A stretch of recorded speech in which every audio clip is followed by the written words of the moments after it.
It's a funny place to be, stuck in a seemingly mundane world with an inner knowing that the universe is so much more than our mortal minds can comprehend.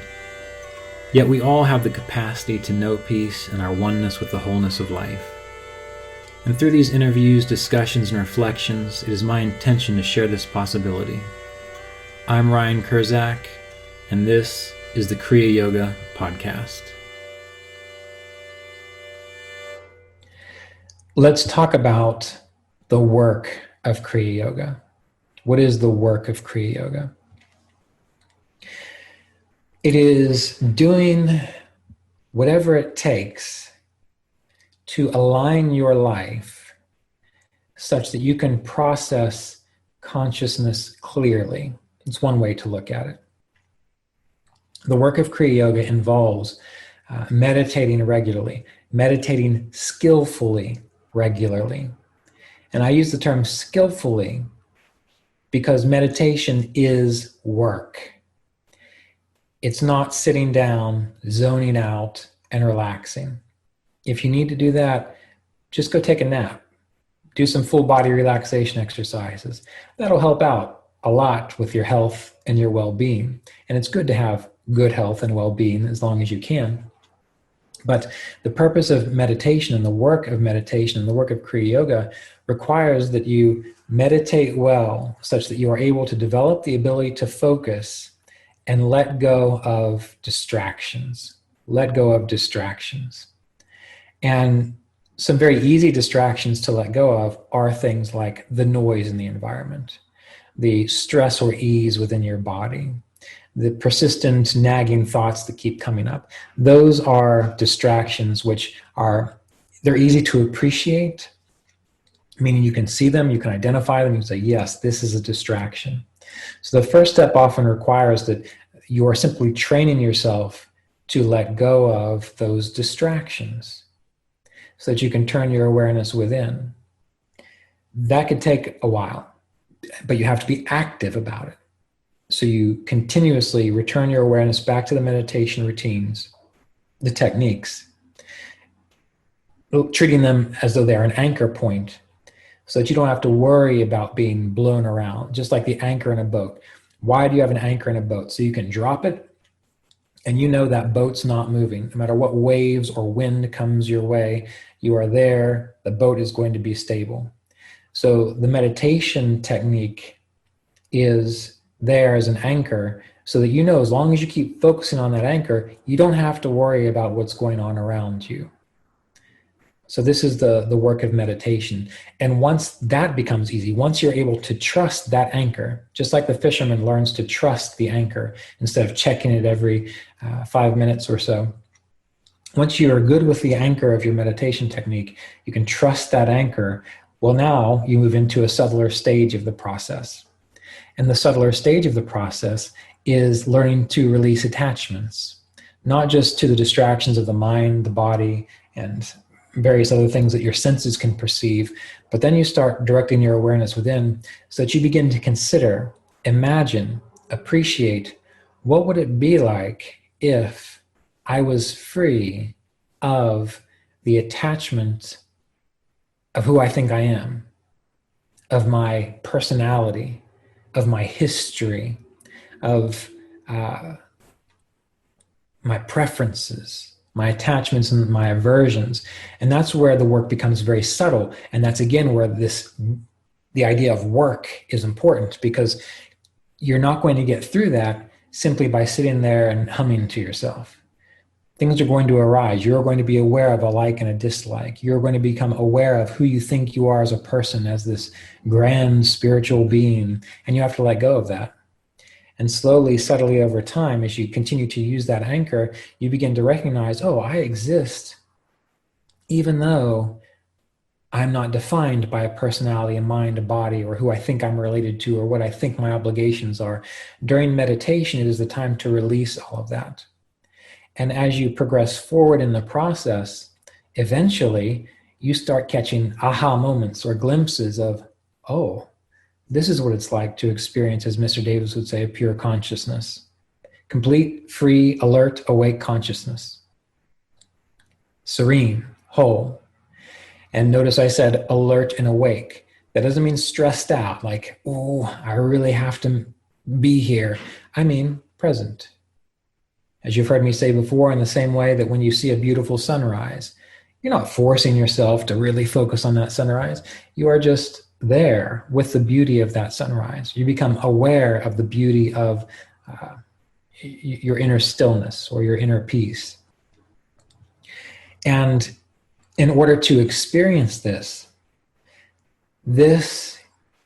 is where the work of your outside life comes into play. The work of your outside life. So we've got like an interior life, which is our inner meditation. And we have an exterior life, which is when you have to interact with the world through your mind, your body, your personality. Now, in order to be alert and poised while you meditate, what's going to be required of you in this external world? Well, you're going to have to be well rested. You're going to have mitigated stress to a level that's okay. Well rested, minimizing stress. You have to pay attention to the foods that you eat and how they make you drowsy or how they interact with your ability to focus. So now we're starting to see why taking care of the body, taking care of what's going on around you, is part of the work of Kriya Yoga, because that contributes to your ability to go within. This also goes so far as to managing the kinds of entertainment that you participate in or the people that you spend time with. The entertainment that you take in, this is not to say that you don't enjoy entertainment. This is not to say that you don't have hobbies or you don't have recreation. Recreation is very healthy for you, both for your mind and your body and your hormonal system. And it will help you meditate better if you have good, healthy recreational activities, because you'll feel better about yourself. You'll have less stress. You'll worry less. It's wonderful. But the people you spend time with, I remember this as well. You have friends, you have family who are always kind of pulling at you. This obligation, that obligation. And you've been raised to believe that those obligations are necessary. Well, it's just what's happened through childhood.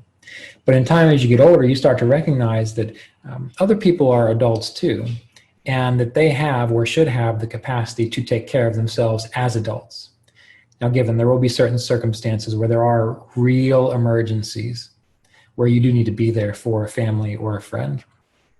But if you start paying attention to the people you spend time with, it always seems like they need something, always have an emergency. We need to start asking yourself, am I enabling them? Am I really contributing to their well-being by consistently being there when they need to learn to take care of themselves? And when you start thinking about the people in your life, you have to consider this, and you have to start putting your attention towards those people which are not there to draw your attention away from your inner work or to cause you drama or distractions. It may be that you have children that you have to take care of until they're 18. Well, eventually they're going to be 18, and there you go. Train them well enough that they can take care of themselves so that you can focus inwardly on your own work. So the foods you eat, the people you spend time with, how you entertain yourself, all this contributes to how well you can meditate.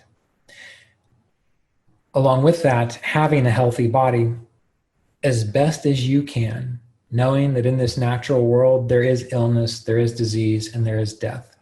However, you may find that if you follow acceptable health principles, you are less likely to have problems on the health front.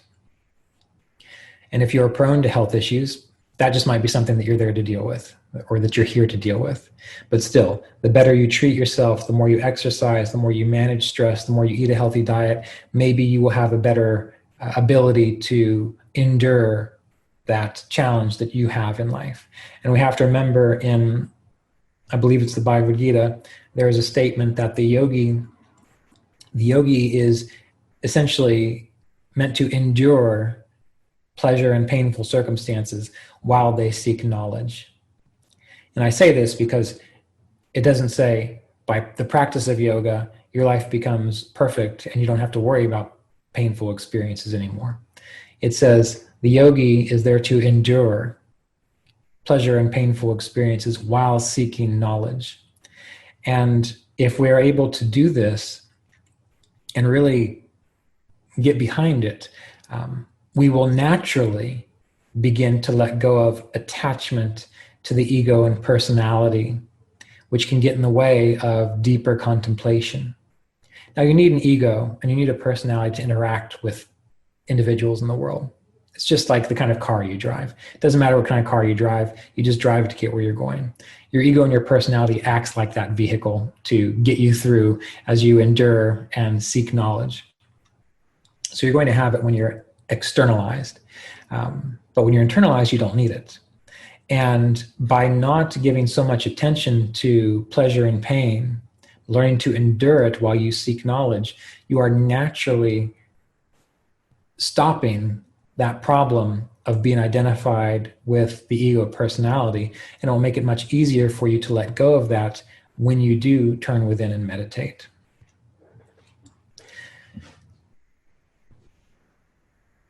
An exercise helps you to be able to sit up straight, to be able to have the energy to do what it takes to endure the difficulties of life.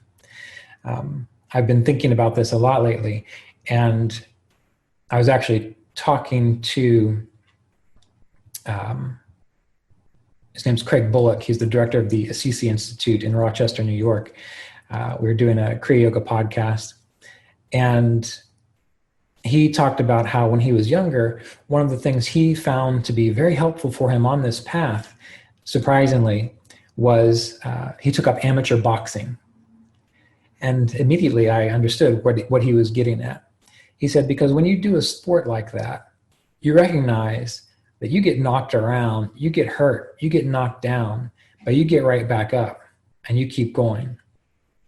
And I began thinking about that. And I began thinking about how many people who seek out spirituality are really kind of looking for that sort of comfortable zone that they can get into and stay there, when that's not going to fulfill the whole spiritual process. That's going to stall you.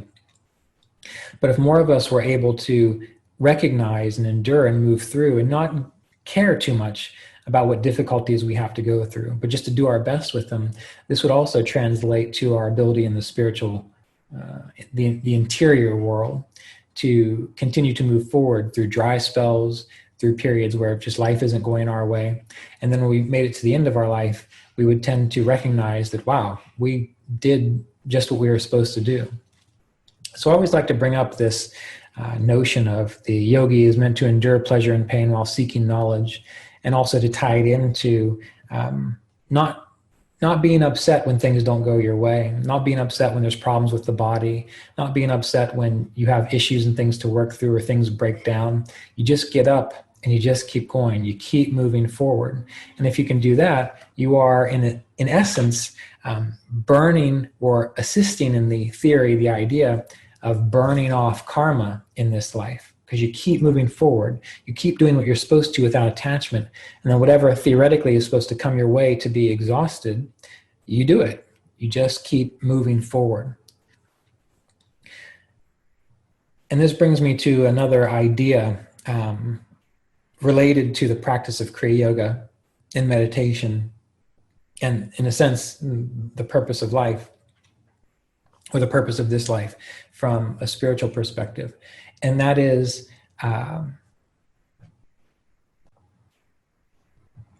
the idea of failure to make progress. Now you might be thinking, what's he talking about there? Where did this come from?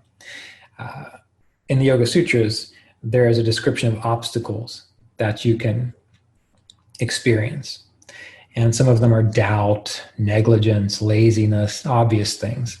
But there's one in there that always perplexed me, and that is the failure to make progress. Well, that makes sense. Of course, an obstacle to anything would be failure to make progress, because if you're not making progress, you're not getting anywhere. But this sat with me for a long time. And finally, it occurred to me, after talking to numerous people, listening to their stories, both people who have been on the meditation path for many, many years, as well as people who claim to have awakening experiences, real or otherwise. What's the problem? If we have people on these meditative paths, these spiritual paths for years, if we have people who are claiming to have these awakening experiences, why don't we have more awakened people in the world? And it comes down to this idea of failure to make progress. And it's not as obvious as you might think. It's not just not moving forward. It comes down to this. When you are practicing meditation, as you are nurturing your spiritual growth, certain things will become obvious to you. Certain realizations will come forth. Maybe you're in meditation and just out of nowhere, you have this understanding that we truly are all one. That yes, I have a mind-body personality called Ryan. You have a mind-body personality called Garima or Mitch or Leo or Sandy. But the essence of us that's peering out through that body or that meat suit is really the same thing. It's really the same thing. And you have that understanding. And so now you know why it is important to practice harmlessness, as is described in the yamas and niyamas. Because when you practice harmlessness, you are acknowledging the oneness of us all, and that if you have ill will or aggression or animosity towards anything, you're really having it towards yourself. And so you learn to kind of cut back on that. It's not just become a vegetarian. Harmlessness is intentionally wanting to harm people, places, or things, having an aggressive or vindictive attitude. Because if you're driving down the road and you run over a caterpillar, well, that wasn't harmlessness, but it happened. But there was no animosity, and you didn't see it, you couldn't avoid it. So it doesn't count against you in regards to harmlessness. We don't live in a perfect world. Sri Kishore brought this up very clearly in Autobiography of a Yogi. But let's say you have this realization, and now you have a sense, yes, I'm experiencing progress. I'm beginning to realize what is true. You have that realization, and it lasts for maybe 3 days.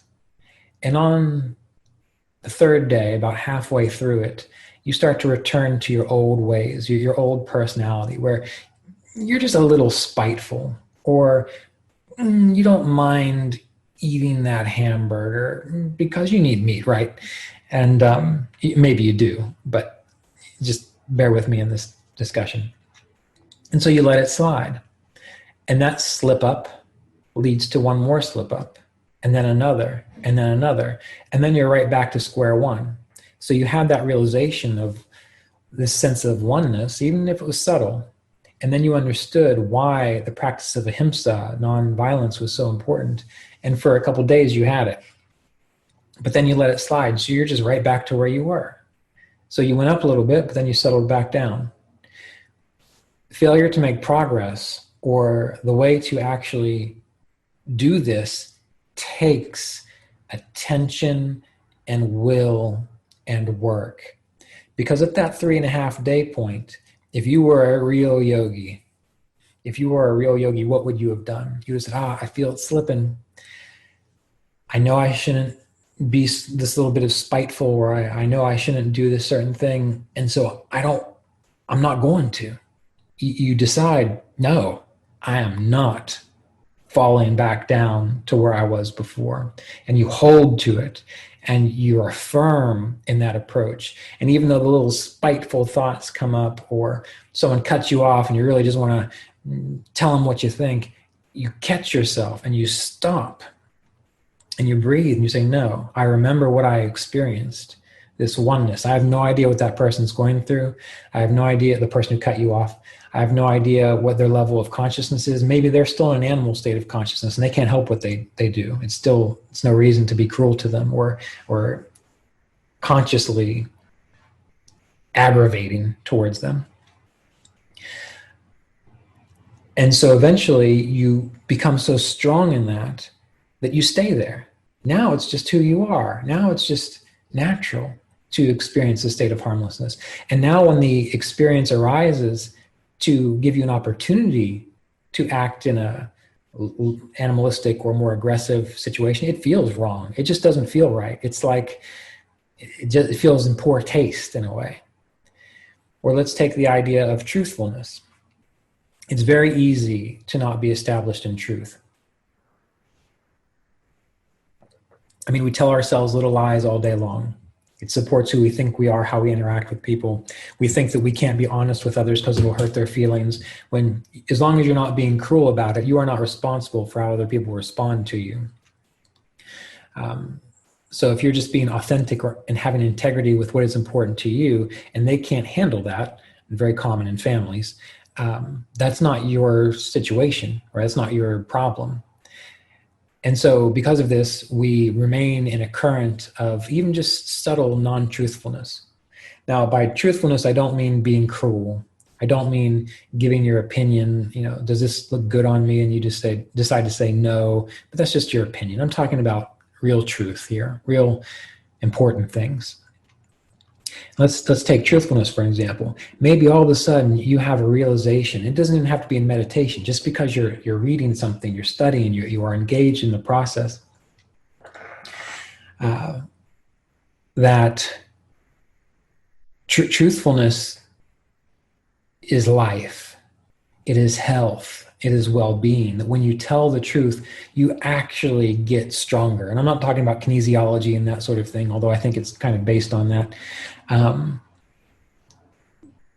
But you actually have more energy. And I was having a discussion with a teenager about this. I think I've been a decent influence in her life, and I've done my best to be as honest and direct with her as possible. If there's things I didn't like, I told her, and I told her why, and I wasn't being cruel or malicious about it. And we have a good relationship. But she doesn't have a good relationship with her father at all, because he was quite a liar and manipulative and so on. And so somehow we got into the discussion of truth, and I said something that I think she misconstrued, when really I was just trying to say something to help her, something that through my own experience that I knew that if she proceeded down that route, where it was going to go. And I think she thought I was being judgmental of her, when really I was just trying to tell her, this is what's going to happen if you keep going down that route. And so I asked her, I said, have I ever lied to you? She said, I don't think so. I was like, okay, well, think about someone who has lied to you. How did they make you feel? And she gave this description of how it made her feel. And I said, have I ever made you feel that way? And she said, no. I said, well, then just maybe consider what I said as though that could be something true. And that led into a discussion of what it means to feel truth, to be able to recognize truth. And I told her, I said, it's important to be truthful, because if you're truthful, you're more likely to recognize truth, to know what truth is. And I said, people who lie all the time tend to be confused. And she said, you know what, you're right. It's like I said that, and then this thing clicked in her mind, and she understood. She thought about all the people that have manipulated to her and lied to her, and she said, they are confused people. They don't do what they say they're going to do. They don't stand up to their word. You can't count on them. So this clicked in her mind that truth leads to lack of confusion. And that means truth in all situations in regards to who you are as you know yourself to be right now, what you are about, what is important to you, what your boundaries are, what you stand for, as well as just not lying, just not overtly lying. Because the more you know what you are about, what your integrity is. Hey, do you want to do this? Well, no, I really don't. But most people feel guilty for telling someone no, and so they make up some excuse, which is a lie. Or they go help them, which if they were in their truth, they would not be doing that because it wasn't important to them at this point in time. that kind of integrity is important. So truth on all levels is important, because once you are established in that, you have this realization that the more you remain centered in your own integrity, even if that means you're alone, even if that means that no one likes you, even if that means that you don't have anything useful to say anymore. If you are established in your own integrity, you feel stronger, you are not confused, you feel healthier, you are able to recognize truth when you read it in spiritual texts, you're able to recognize the BS that people spew out at you about spiritual topics, and you're able to say, that's BS, and you just move on. You have this realization in meditation, let's say, or you're walking down the street, or you're studying the Yoga Sutras. This is why it's so important to be established in truth.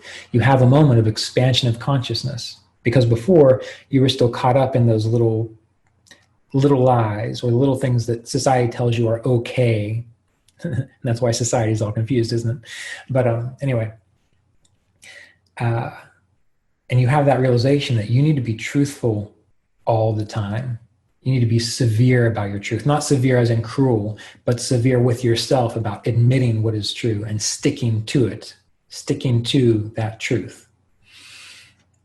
And you know that if you do this, that you won't be confused, or you won't be very confused as much anymore. And a week goes by, you're like, yeah, I feel I'm established in truth. But then halfway through the next week, some relatives come to visit, and they start wanting you to do things or acting in a certain way, which is no longer true for you anymore. And you decide to either go along with it, which is breaking your own integrity, your truth diminishes, or you decide to make up some lies about why you don't want to do it. So even though you're not doing it, you're still lying about it.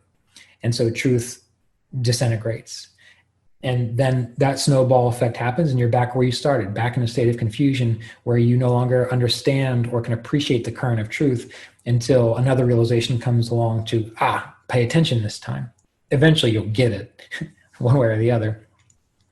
But the reason people fail to make progress is because when they have a realization or an understanding about their life and what it means to live a spiritual life, whether that means they got to get up out of bed and go for a run every morning, if that's useful for you, and they stop doing that, they fail to make progress, because you have to continue to live from the realization that you have.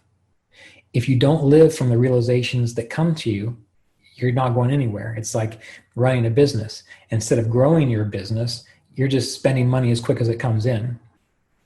So your business just stays the small business that can barely pay its bills, versus if you are able to intelligently recognize, all right, I need to save a little bit of this, make sure I put my money in a good investment here, say no to that person who wants money, say yes to this person.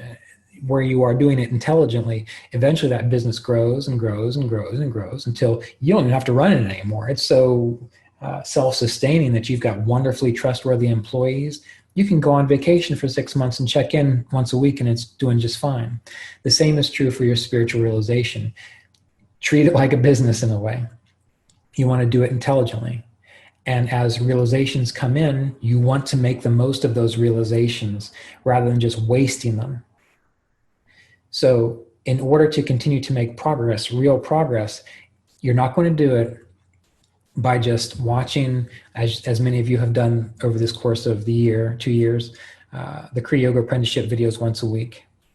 You're not going to do it just by sitting there smiling in meditation once a day or twice a day.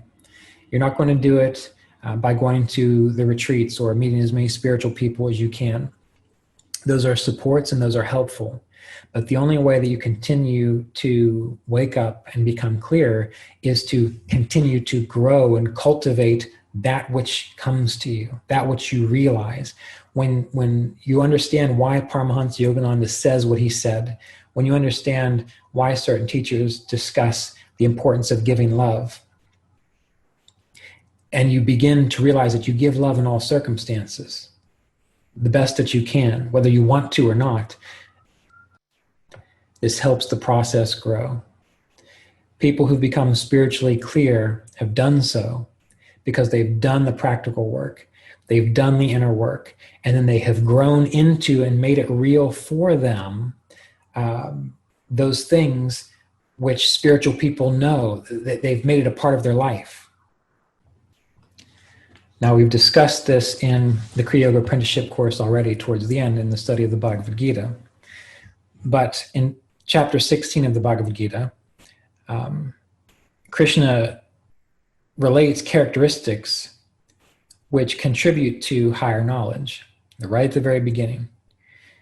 These are fearlessness, purity of heart, abiding in yoga or samadhi along with knowledge, abiding in yoga, samadhi along with knowledge,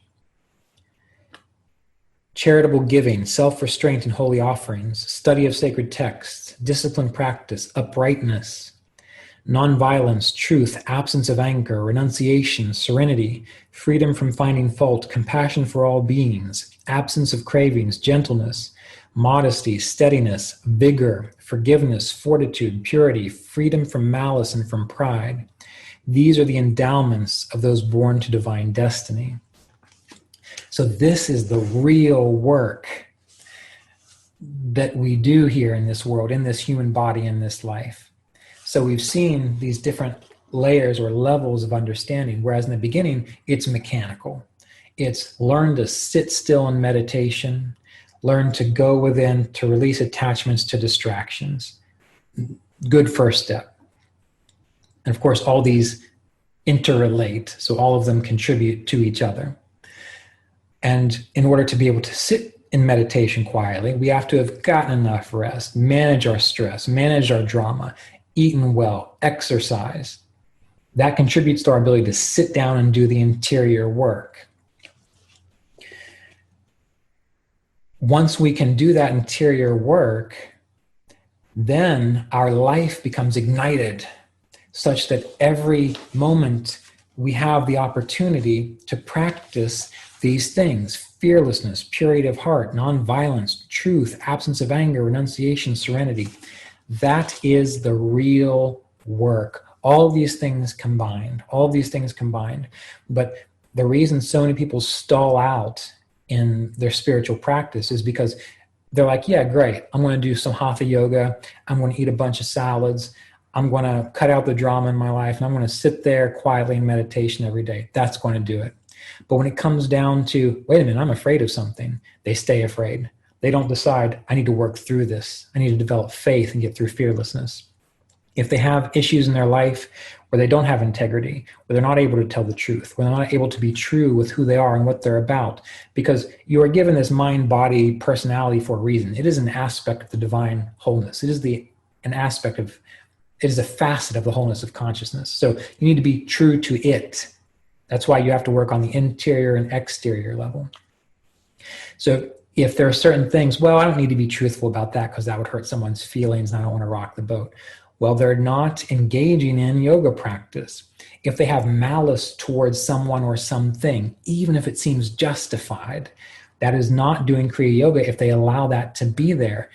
If they have pride about something, you get the idea. Though that list of characteristics, that has to be engaged in order for you to really understand what Mahavatar Babaji, Lahiri Messiah, Shri Yukteswar, Paramahansa Yogananda, Roy Davis, Ramana Maharshi, Shiva Puri Baba, anyone who has a level of sense about them, what they knew and what they did. If you want to know that for real, that has to be taken seriously. Otherwise, you're doing some good. It's not bad. Eventually you'll come to what I just described to you, eventually. But how much time do you want to waste? How long do you want to be in jail?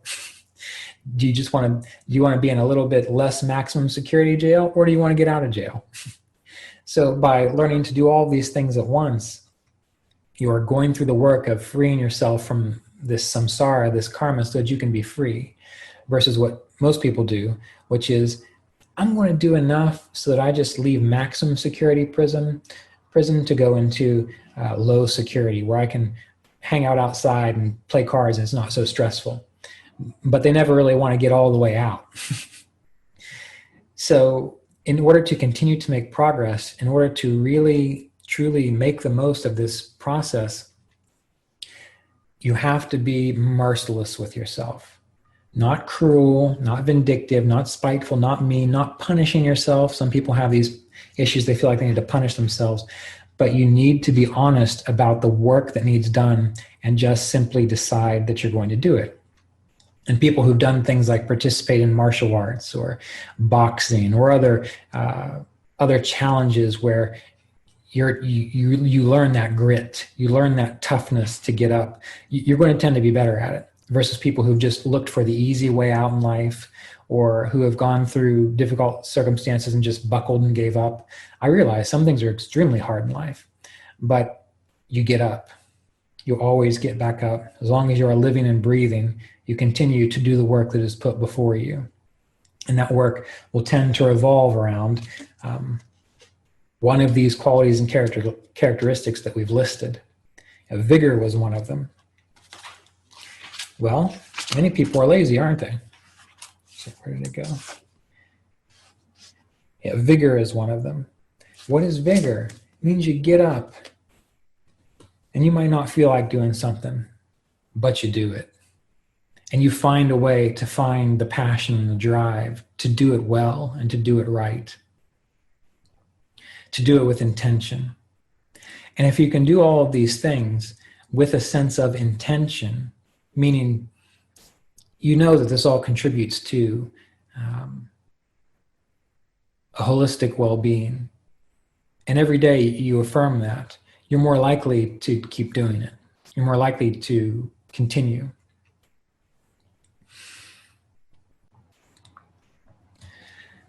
But ultimately,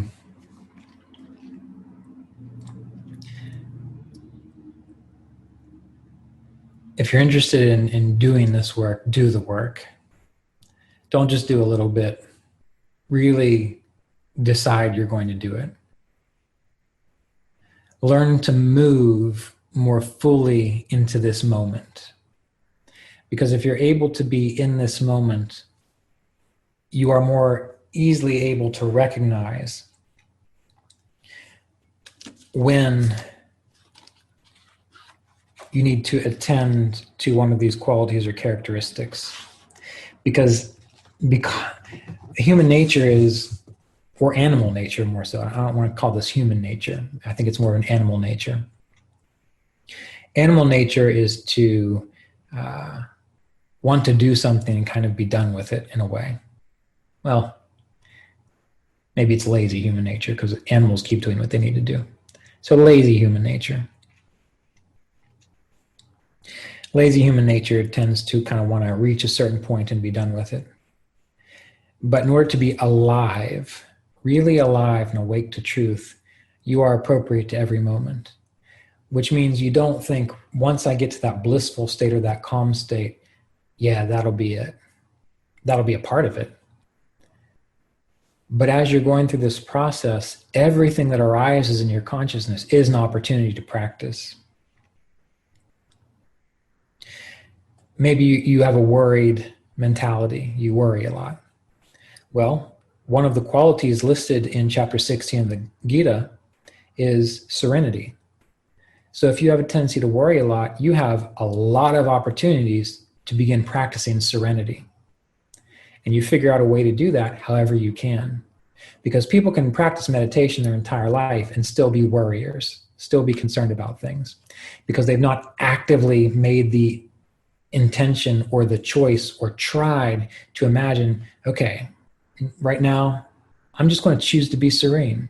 Because when you start to do that, what happens? All of the weird, neurotic mental reasons come in to your mind about, well, you can't be serene because of this. What if this happens? What if that happens? Well, that is the opportunity to say, okay, I've learned to be focused in meditation. I've learned to withdraw my awareness from distractions. These thoughts are distractions right now. So I'm going to use that skill to now practicing for as long as I can, even if it's just 2 minutes. I'm just going to be serene and let it all go. And then as life goes on, you learn to extend that. You learn to grow that. So as you see, these disciplines as listed in the Gita, this is part of the wholeness of the practice of Kriya Yoga. And when we do all of these things,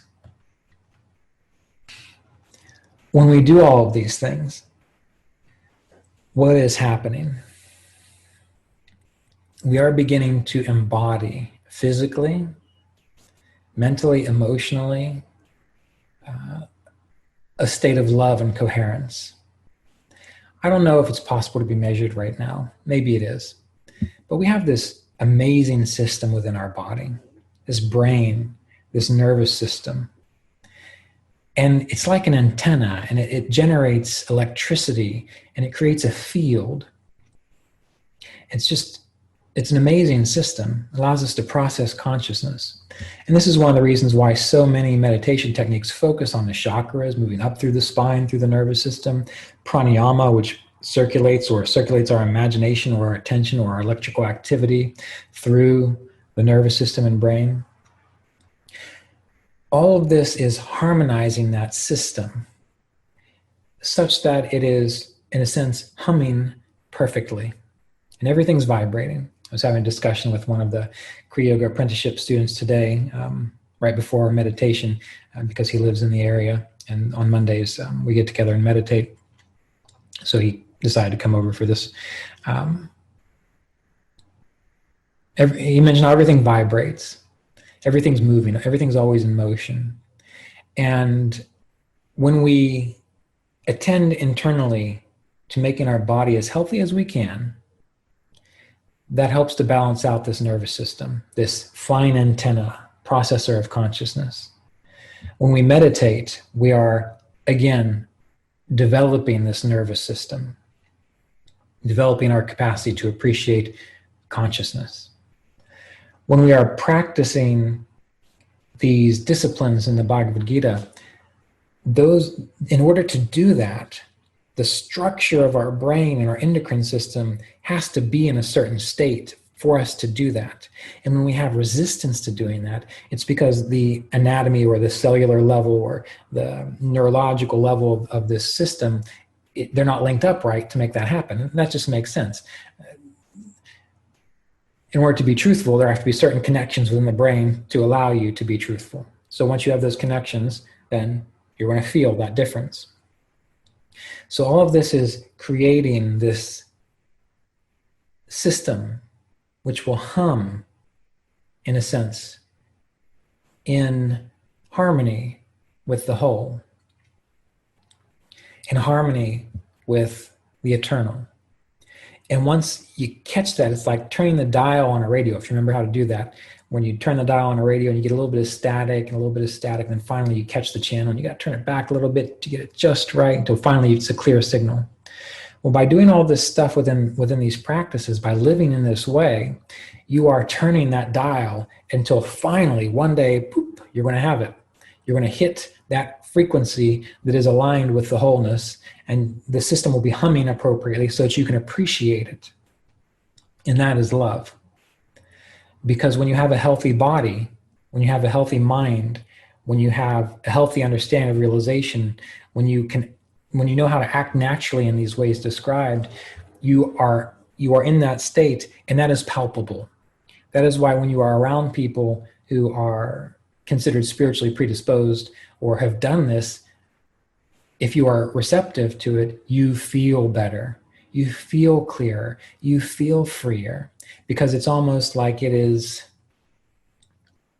giving you a little bit of sympathetic resonance that you catch a little bit of it too. But your job is not to just sympathetically resonate with someone else all the time. Your job is to do this such that your system, that aura or that field that your body is generating, is that love. And then your job is to maintain that for the duration that this body is alive. And then when that's done, well, it doesn't really matter for you. But that is the work that we are doing. And that is why it is work, because we live in a world where it's not common. And so you will find that when you get around certain people, that if you start to resonate with them and their system isn't attuned to this, you will tend to act like them, or you will tend to feel their depression, or you will tend to feel their anxiety, or you will tend to feel their confusion. And then you start going in that direction too. But what we're doing is we're becoming centered within the self, so that becomes so stable, so strong, that it doesn't budge, that it is always in that state of resonance with this love and this attention to realization of the wholeness. And then no matter what circumstance you're in, you maintain that. Because every opportunity that comes along that makes you feel like you're getting knocked out of that, that's just an opportunity to see where you need to do more work, where you need to become solid in that. It's like your principles. If you've got strong principles, it doesn't matter who you're talking to, what they're saying, you know what your principle is. You can say, sorry, I don't believe that.